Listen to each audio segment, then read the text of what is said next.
Good morning and welcome to the Core Connection. I'm Mira Rubin here with you on Enlightened World Network. And today's topic is step by step. How do we progress toward the fulfillment of our intentions and our dreams? So we get to talk about that in a little bit. But before we get started, let's take a minute or two to get present. Let's take a deep breath in through your nose and hold it. And imagine clean, crisp oxygen flooding your lungs, flowing into your bloodstream, nourishing all your cells, all your organs, bringing vital life energy to your body and being. And as you exhale any tension, stress, negativity, fatigue. And now let's take another deep breath in through your nose and hold it. This time, imagine brilliant, bright light lighting you up from the inside out, illuminating, electrifying, and energizing all your cells, your molecules, your electrons, creating a brilliant beam of light and energy from your heart out into the world. And as you exhale any remaining tension, stress, negativity, fatigue. And now let's press our palms together and vigorously rub your hands together to feel all those sensations, the friction, the temperature, the motion, the pressure, and the tickling and tingling when you stop, and allow all those sensations to bring you present right here, right now, into this remarkable physical form that enables you to experience life. Welcome, welcome, welcome. Good morning, Rosalind. So good to have you here with us this morning, and welcome to everyone else who's joining us. Today, we're talking about step by step. How do we move in the direction of our dreams? We often get distracted and derailed and sometimes disenchanted, and what we can do in those moments is put our attention back on our footfall, one foot in front of the other, one step after another. And when we lose our balance, we can replant our feet and just continue in reconnecting. It's there are times when we'll lose our way, and sometimes we get to recalibrate in those times and redirect ourselves. But always it's one foot in front of the other. Always it's step by step. And sometimes we don't get to see the progress. And other times that seeming lack of progress in itself is progress. So that seems maybe like a cryptic statement. Let's talk about what I mean. This comes from a conversation I had yesterday with a client that I've had for quite a while, who's had lots of life trauma to work through. And essentially, if we were to distill down what this trauma was that besides physical and emotional, mental abuse, sexual abuse, besides all of that, believe it or not, there's a besides all of that, or part of all of that, was that their wants, needs, desires, dreams were always being denied, that their voice was unheard, that they were made to feel irrelevant and invisible. And it was fascinating to hear a revelation from them yesterday in the course of our work, where we were moving into this realm that was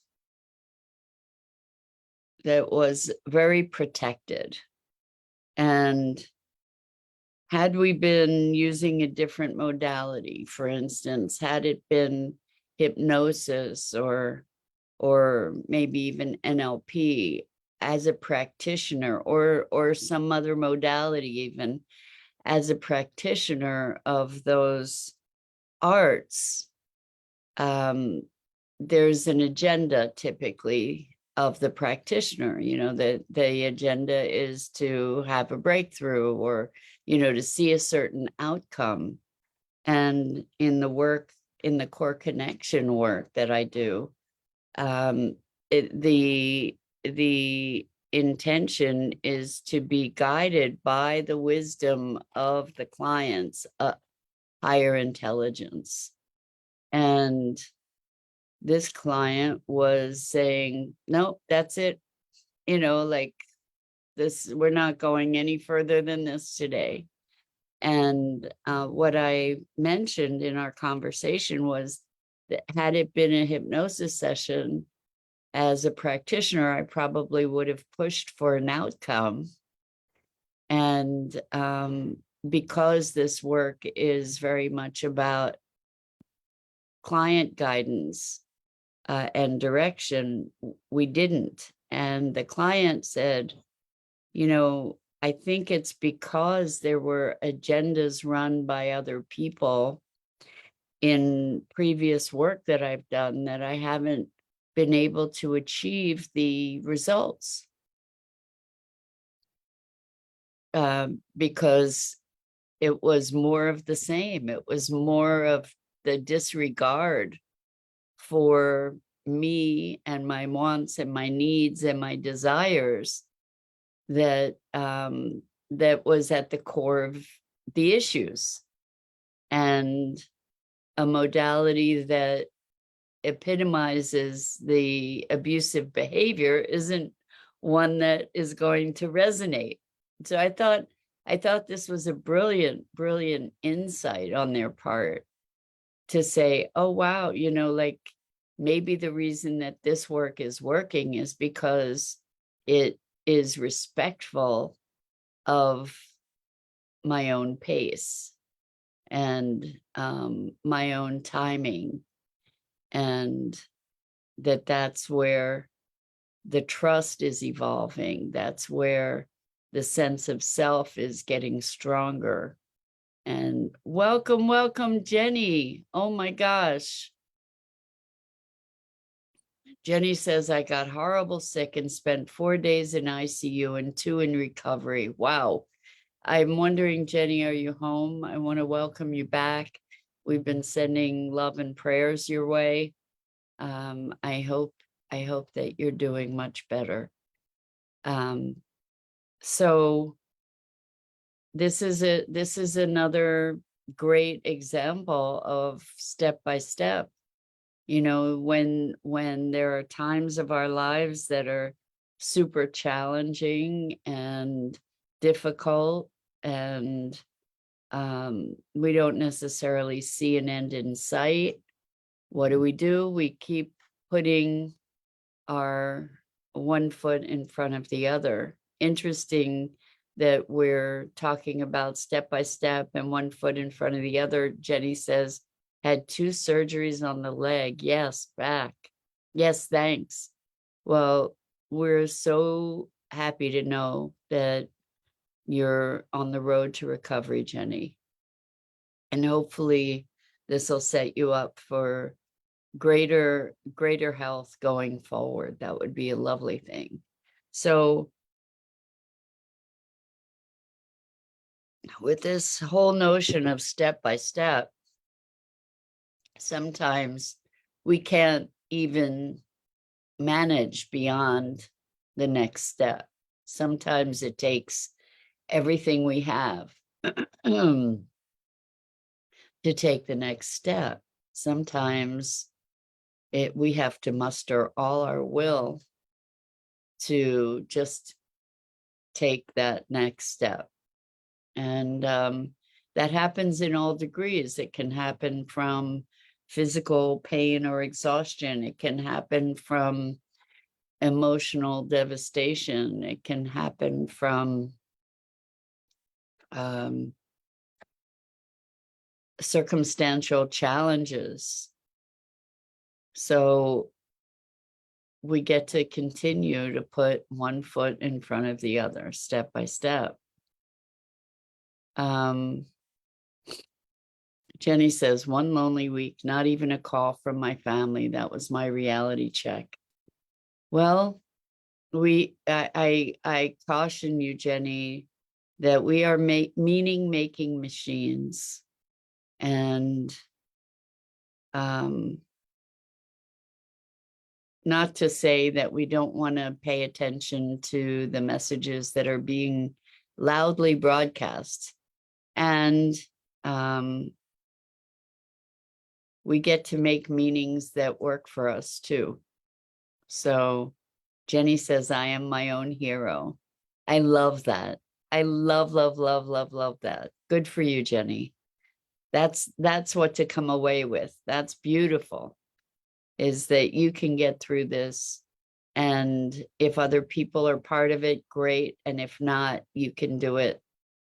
And congratulations. So again, step by step. So when we do this step by step thing, sometimes we fall down. We get to pick ourselves up again and get stepping. And sometimes we get to just give ourselves time to recuperate before that next step. You know, sometimes we get to calibrate where we're going to put our next foot down. And the idea here is that truly getting back. Good morning, Robin. Welcome. It's great to have you joining us this morning. The other thing to be looking at with this notion of step by step is that life is a process. Life is process rather than outcome. And I know we've spoken about this recently. In fact, this conversation also kind of dovetails with the conversation about progress. I'm not sure what you're saying. Robin says, boy, that was a strong first audio. I don't know what you mean by that, Robin.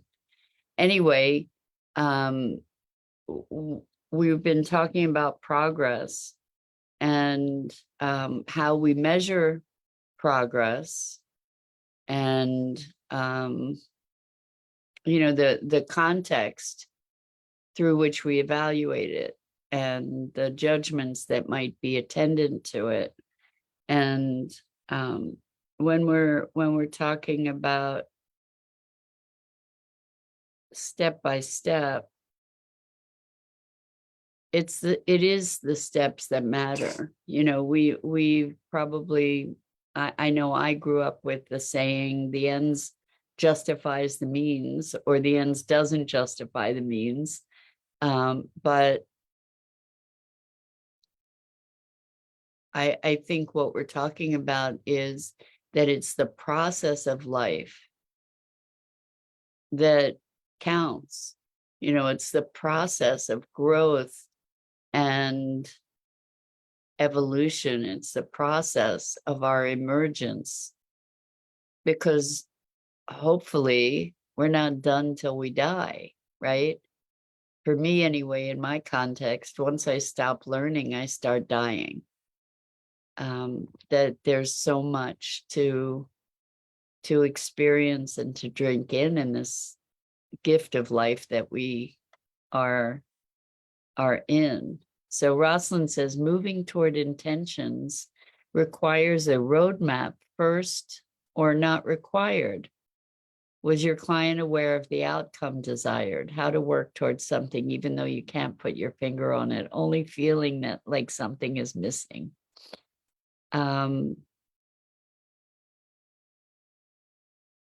So moving toward intentions requires a roadmap first, or not. So I don't think that there needs to be necessarily a clearly defined roadmap. So I'll give you an example. I've talked about my intentions about an eco park. And this vision of the eco park, when I took it on, I had no clue of what it was going to be, some clue of what I wanted it to be, no clue how to get there. And the intention has kind of invited the roadmap or the path, maybe not the roadmap, the path, like I can see this far ahead, to appear. So with the roadmap, a roadmap is like, do this, do that, do the other thing, with an intention. What my experience of that is that it's creating an attractive field and wonderful synchronicities that are unanticipated, nor could they have been unanticipated, appear. So as we affirm our intention by stepping forward, sometimes stepping forward into the unknown, what happens is that we are attracting, by affirming our intention, by recommitting, by reaffirming, then we are building this field. If we want to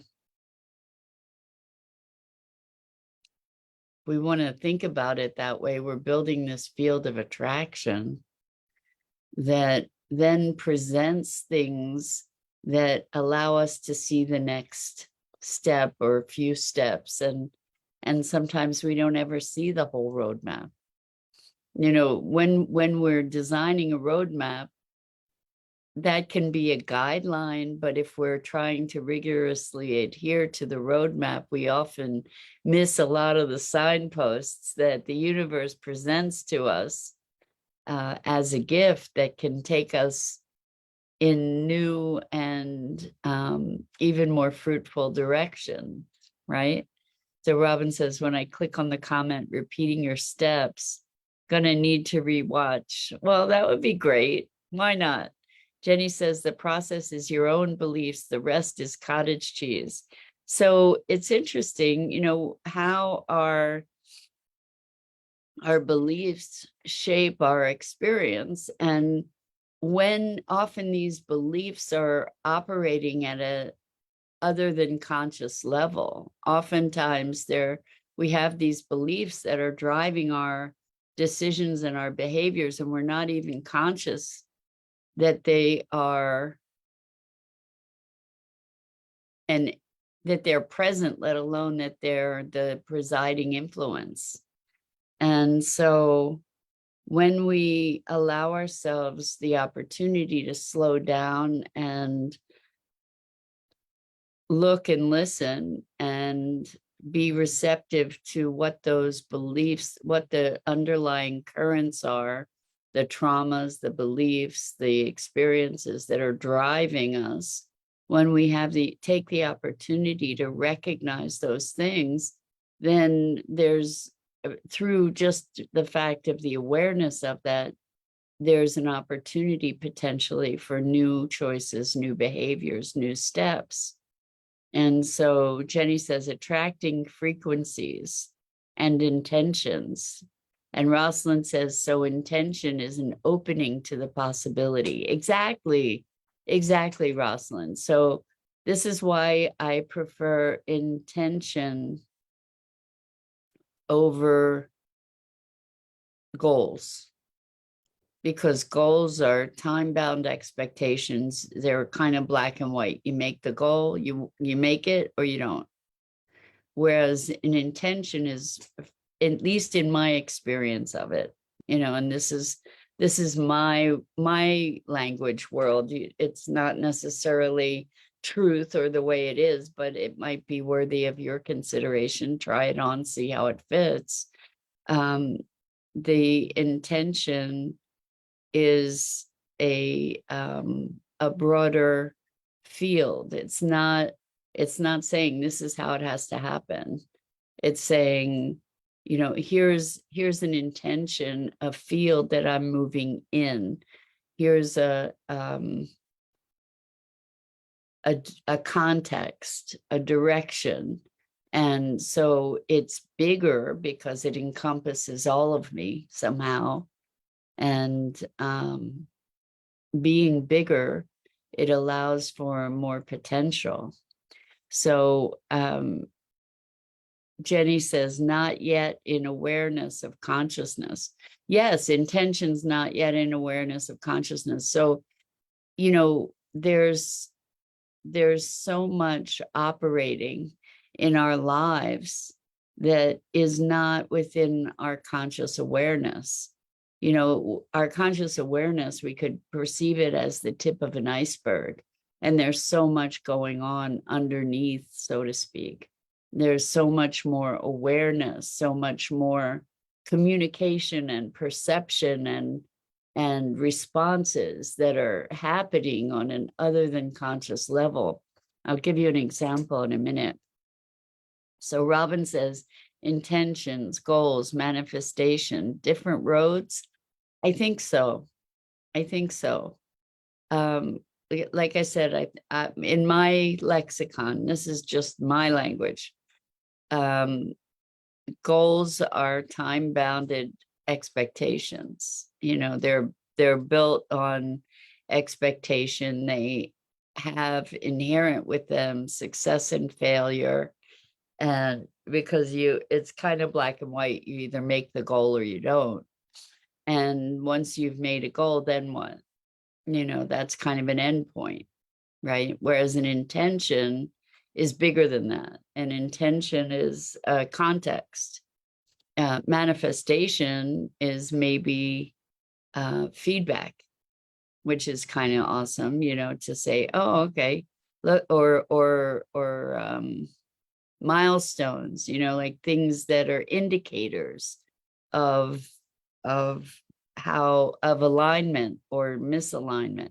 Jenny says they unfold naturally at the perfect time and place as it's meant to be. Thank you for that, Jenny. Yes, things are unfolding with intentions. And we were talking, Jenny says, I learned having expectations leads to disappointment. It certainly can, because what we're doing is we're making a projection, and it's kind of black and white. Reality either matches our expectations or it doesn't. And then reality's wrong, which is pretty funny, rather than that our expectations were perhaps misaligned. And I agree, they can very well lead to disappointment.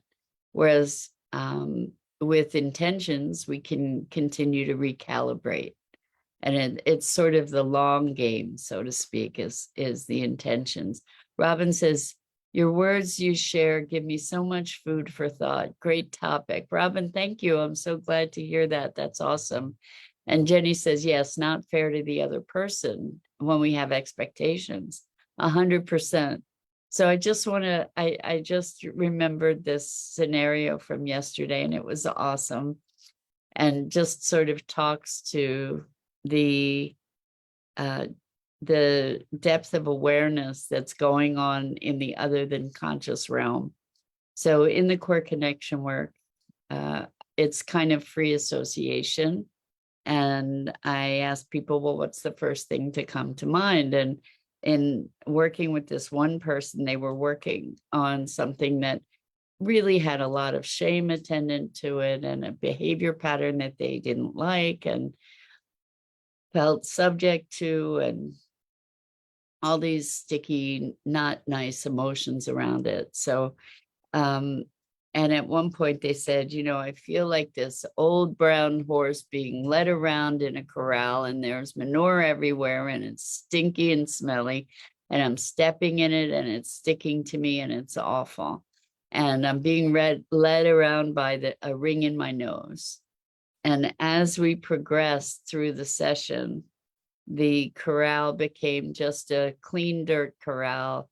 The ring in the nose became a non-issue. The horse was just walking around in the corral, and it was taller and had greater stature. And then after this transformation of the horse, they were talking about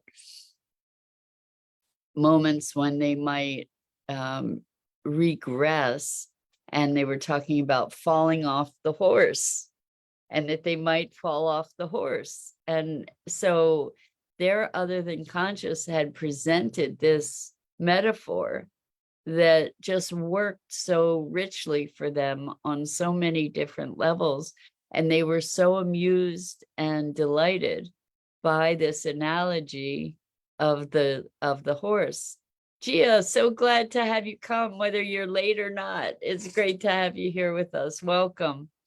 But I am going to wrap up now. We've been talking about step by step and how we get to recalibrate ourselves and reimagine ourselves ongoingly. Rosalind says, so this brings to mind a picture's worth 1,000 words. Exactly. That's one of the things I said in that session. When setting an intention, writing a statement can narrow the spectrum of the whole picture. Maybe intentions are like clouds waiting for the right conditions to precipitate rain from the clouds. I love your poetic spirit, Rosalind. I love that analogy. That's beautiful. So yes, we're seeding those clouds with our intentions, and then things come in often very unexpected ways. So with that, that's it for this morning. I'm Mira Rubin. This is the Core Connection, and I go live here each weekday morning on the Enlightened World Network Facebook page and YouTube channel at 9 a.m. Eastern. And it is such a privilege always to be with you. I encourage you to check out the other awesome programming on Enlightened World Network and Enlightened World Living. And I hope to see you again really soon. And until next time, lots and lots of love.